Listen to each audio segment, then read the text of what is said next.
Assalamualaikum warahmatullahi wabarakatuh. Saya Ahmad Hamka Ilham bin Ahmad Zamani 2023-1923-10004 dan saya Ahmad Izman bin Azuka 2023-1923-10005. Saya Ahmad Alif Fakir Bazradi 2023-1923-10002. okey, baik, hari ini kami akan membentangkan mengenai kemunculan kuasa baru ekonomi dunia, iaitu China dan India. Kita sama-sama kita saksikan.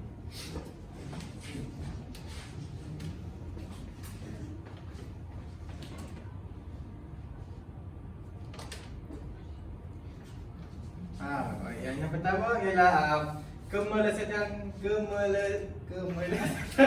ekonomi global tahun 2008 hingga 2009. Tahun 2008 merupakan tahun krisis ekonomi yang luar biasa, ya? Dan ia memberi tunjuk kepada berlakunya kemelesetan ekonomi global. Hal ini bermula dengan peningkatan harga minyak mentah berjumlah $147 setong. Mahal pada Julai 2008. Namun harga tersebut kembali menjunam, alhamdulillah. Selain itu, kos bahan makanan juga meningkat kerana bahan makanan merupakan sumber alternatif kepada petroleum, apa semua tu yang membawa kepada bankruptcy bank-bank utama dunia.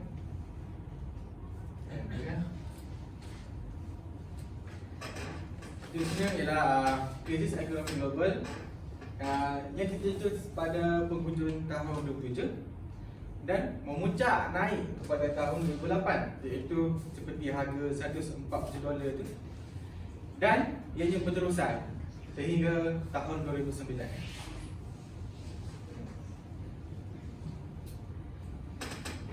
Kesan kemelesetan ekonomi 2008 amatlah sangat teruklah kepada seluruh dunia. Banyak perkara yang membawa kesan negatif yang perlu ditanggung oleh negara-negara yang membangun seperti negara kita, negara Indonesia dan negara lain. Mahupun negara maju juga turut terkesan. Contohnya China, Amerika ataupun negara Eropah yang lain. Antara kesan yang boleh saya jumpa ialah harga komoditi, khususnya harga petroleum melambung tinggi. Terusnya, inflasi melanda dunia. Pengangguran, perdagangan merosot, keluaran dalam negara kasar merosot, kemerosotan nilai mata wang dan krisis kewangan.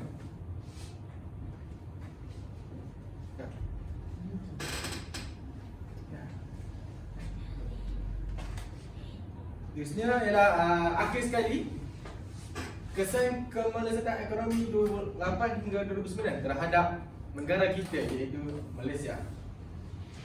Kemelesetan ekonomi ini turut menjejaskan terhadap Malaysia dalam pelbagai sektor, termasuklah pembuatan yang mana banyak syarikat multinasional mengalami kerugian sehingga tidak berniat untuk melabur di Malaysia. Hal ini akan menyebabkan pengangguran yang semakin meningkat di negara kita kerana mereka tidak ada peluang pekerjaan, ya, kerana syarikat yang telah banyak tidak melaburlah, jadi rakyat kita ni tidak mempunyai pekerjaan yang tetap. Selain itu juga, kebanyakan pekerja dalam aspek elektrik telah kehilangan pekerja dalam kalangan mereka. Khususnya terhadap pekerja yang dalam bidang elektrik. Selain itu, dari segi imbangan pembayaran pula, pekerja asing, Malaysia ini terkenal dengan parti, iaitu pendatang asing tanpa izin. Parti ini sangat susah untuk dikawal, ya, kerana banyak tempat-tempat atau lubang-lubang yang boleh mereka menyusup masuk ke Malaysia. Pekerja asing, ya, dia telah menghantar pulang sebanyak 18 bilion ringgit ke negara asal mereka.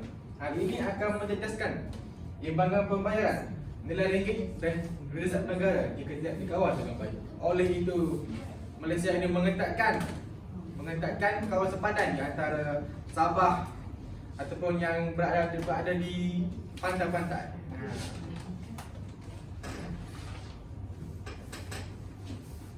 Seterusnya kita akan beralih kepada kemunculan kuasa ekonomi baru dunia di China dan India.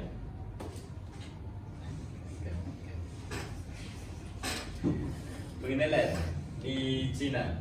Negara China dan India membangkit sebagai kuasa-kuasa besar baharu dalam bidang ekonomi di peringkat dunia sejak tahun 1990 selepas kejatuhan Empayar Soviet Union.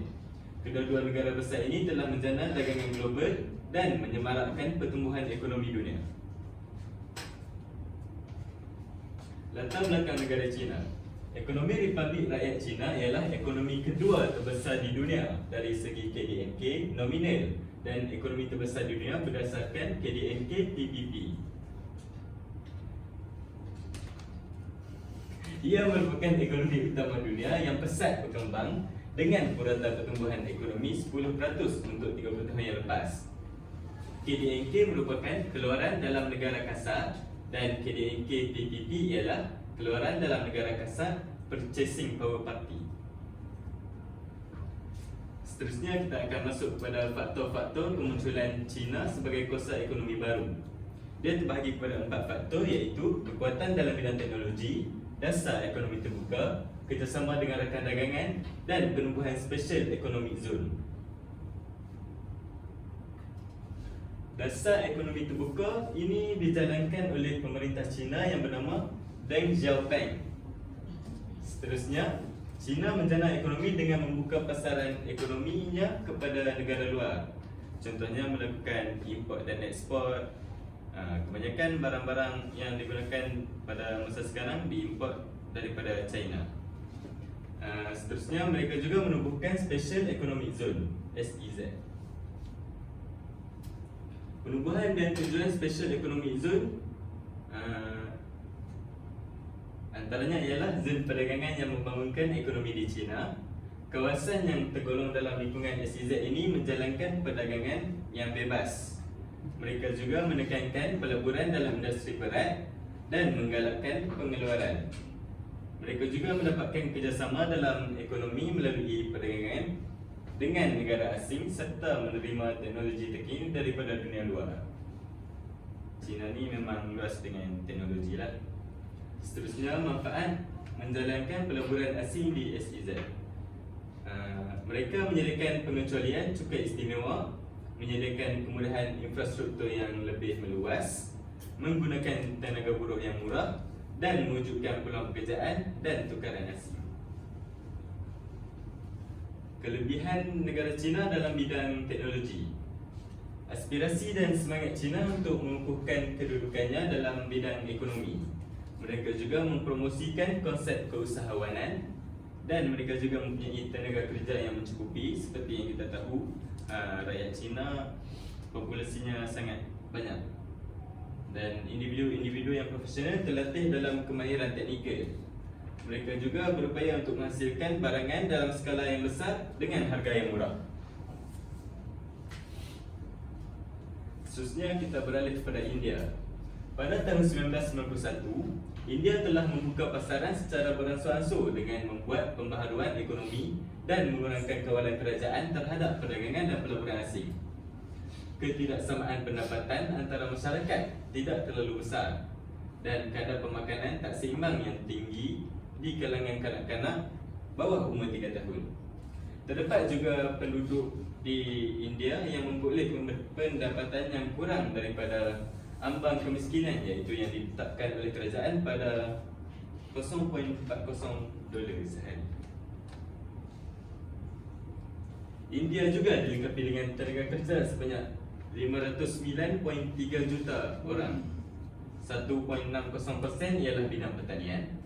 60% ialah bidang pertanian, 28% ialah bidang perkhidmatan dan 12% ialah bidang perindustrian. Tanaman utama pertanian ialah beras, gandum, kapas dan ubi kentang. Pengeluaran utama bina perindustrian ialah pembuatan kereta, simen dan perkakas elektronik. Rakan dagangan paling utama dengan India, Amerika Syarikat, China, Kesatuan Eropah dan Emirat Arab Satu. Semua ini merupakan negara-negara yang besar dan yang mempengaruhi dunia.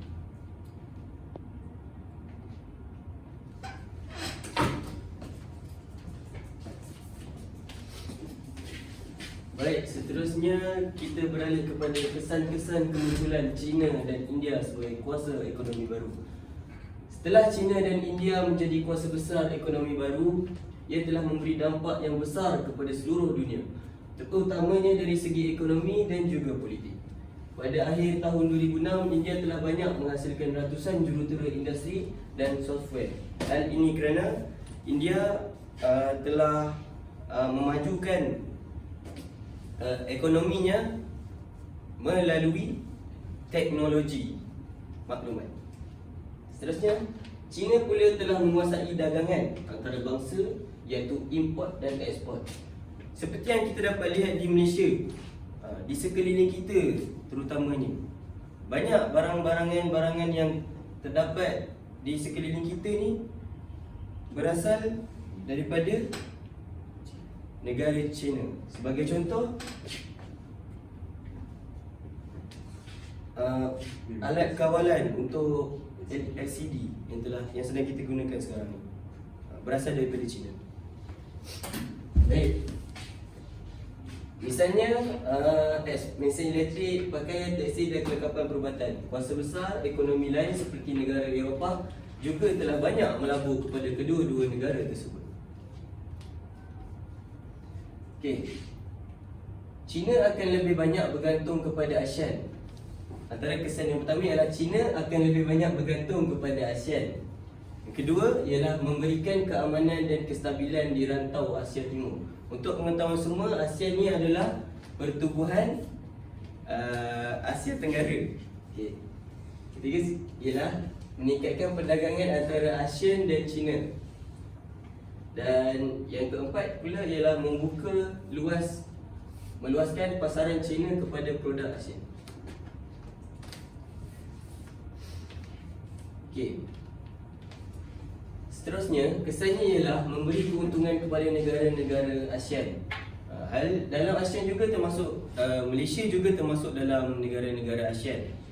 Seperti yang kita tahu, Malaysia merupakan negara-negara yang berada di Asia Tenggara.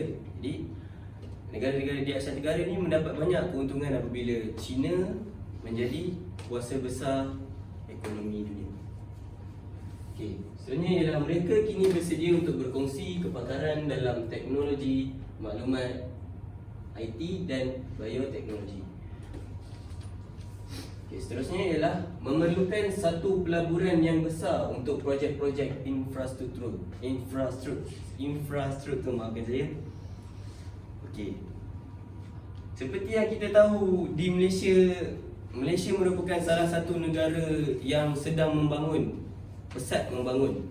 Jadi Malaysia memerlukan dana yang tinggi untuk membangunkan negara. Jadi China merupakan salah satu negara yang banyak melabur dari segi pembangunan bagi memajukan negara Malaysia. Okey. Seterusnya adalah pendekatan keselamatan perlu dititik beratkan oleh kebanyakan langkah-langkah untuk memperkembangkan lagi ekonomi China. Baik. Yang pertama ialah pendekatan keselamatan perlu dititik beratkan oleh kebanyakan negara ASEAN. Okey, ASEAN juga perlu mendekati China serta negara-negara Asia Timur lain. Okey. Selain itu, tertubuhnya kawasan perdagangan bebas ASEAN-China FTA dalam tempoh 10 tahun. Dan yang keempat pula ialah menubuhkan kawasan perdagangan bebas Asia Timur ataupun East Asia Free Trade Area, EFTA. Okay, seterusnya langkah-langkah untuk memperkembangkan lagi ekonomi India.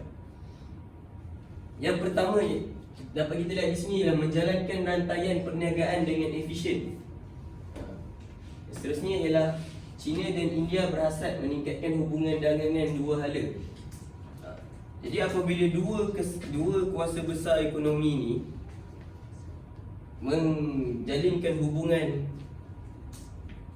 apa ni? Oh, maafkan saya. Apabila China dan India, apabila China dan India ini menjalankan hubungan dua hala seperti import dan ekspor di antara kedua negara tersebut, itu dapat mengembangkan lagi ekonomi bagi negara India. Seterusnya ialah mengambil kesempatan terhadap sekumpulan besar orang yang berpendidikan tinggi, fasih berbahasa Inggeris dan pakar-pakar terlatih. Seperti yang kita tahu, ekonomi pada masa kini juga terkait dengan bahasa. Jadi apabila ekonomi dikawal, ekonomi dunia dikawal oleh satu bangsa-bangsa tertentu, jadi bahasa yang digunakan dalam sektor ekonomi juga akan mempengaruhi ekonomi itu sendiri. Baik, sekian. Terima kasih.